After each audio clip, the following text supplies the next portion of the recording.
thumbs are up because I'm having a great day. Put your thumbs up if you're having a great day. Let's look in the basket and see what we're going to read. Today, I'll be reading a book called Tiny Rannosaurus and the Never-Saurus by Nick Ward.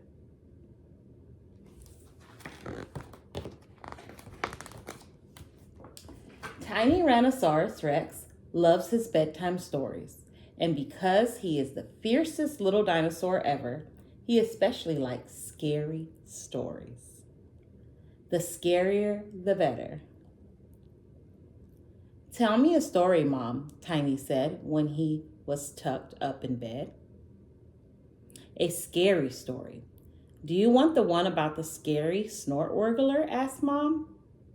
"That's not scary enough," said Tiny. "Then I'll tell you about the ferocious, fire-breathing Never-Saurus," Mom said. Tiny gulped. He liked that one.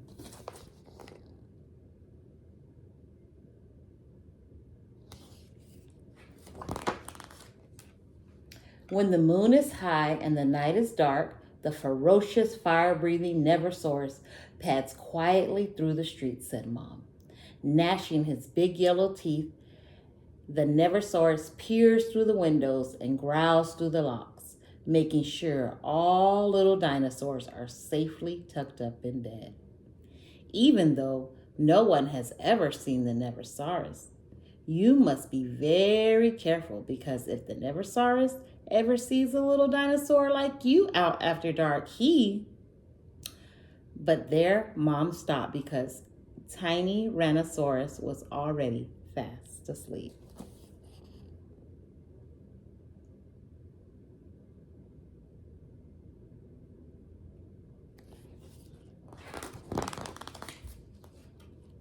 Early the next morning, Tiny made some sandwiches, got out his biggest fishing net, and marched into the garden.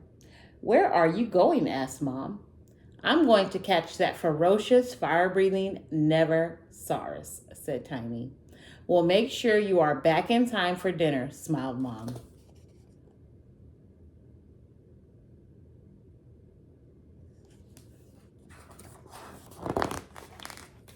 Tiny Rannosaurus wasn't scared of anything, and he roared his loudest roar as he tiptoed through the jewel-bright jungle, fishing net at the ready.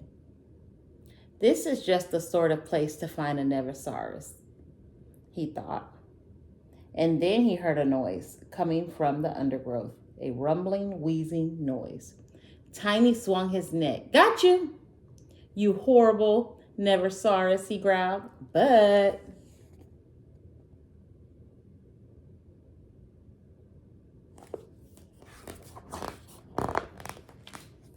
"Oh, Tiny," said Baby Kong. "I was having my nap." "Sorry I caught you napping," said Tiny. "But I'm hunting the ferocious, fire-breathing Never-Saurus." "I'll help," said Baby Kong. And they roared their loudest roars and pulled their fiercest faces and went on their way.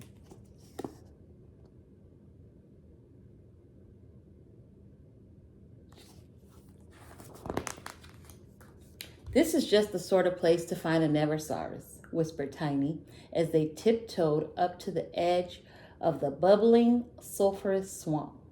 "There he is," said Baby Kong, pointing to a large horn sticking out of the mud. Flop! Tiny swung his neck. "Got you, you horrible Never-Saurus," they bellowed.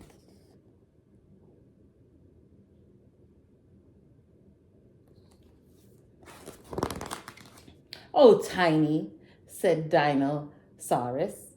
"I was having a wallow."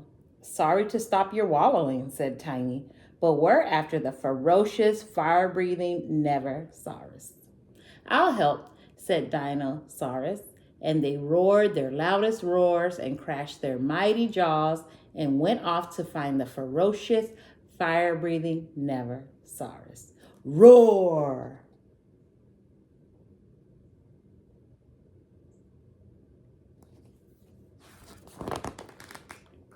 "We are bound to find the Never-Saurus here," said Tiny, after they had waded through the tall, prickly prairie grass and climbed to the top of a boulder. They looked all around. There he is, cried Dinosaurus. Tiny swung his neck. Oh no, this is ridiculous, yelled Tiny, getting very grumpy indeed. All they had caught was a rather dozy brontosaurus, munching lazily on grass.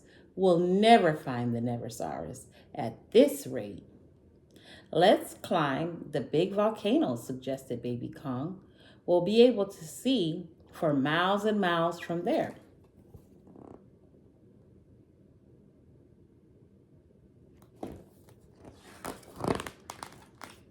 So the three friends marched off to the big volcano. The sun started to set as they looked out over the valley. They couldn't see a Neversaurus anywhere. Perhaps we should go home, shivered Baby Kong. If the Neversaurus finds us out after dark, he'll... I'm not scared of him, said Tiny Rannosaurus. We've looked everywhere. I don't believe there is such a thing as a silly Neversaurus, he shouted.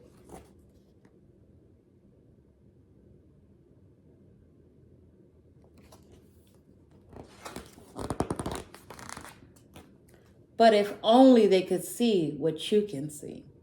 The ferocious Neversaurus roared his mightiest roar, blowing plumes of smoke and coils of fire into the air.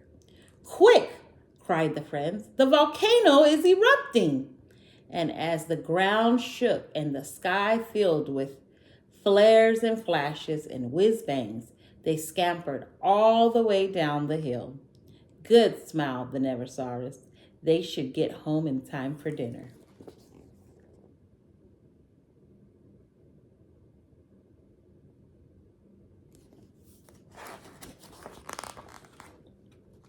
Did you find your ferocious fire-breathing Neversaurus? Asked Mom when Tiny raced into the kitchen. No, complained Tiny. We never saw the Neversaurus and the Neversaurus never saw us. But we know better, don't we?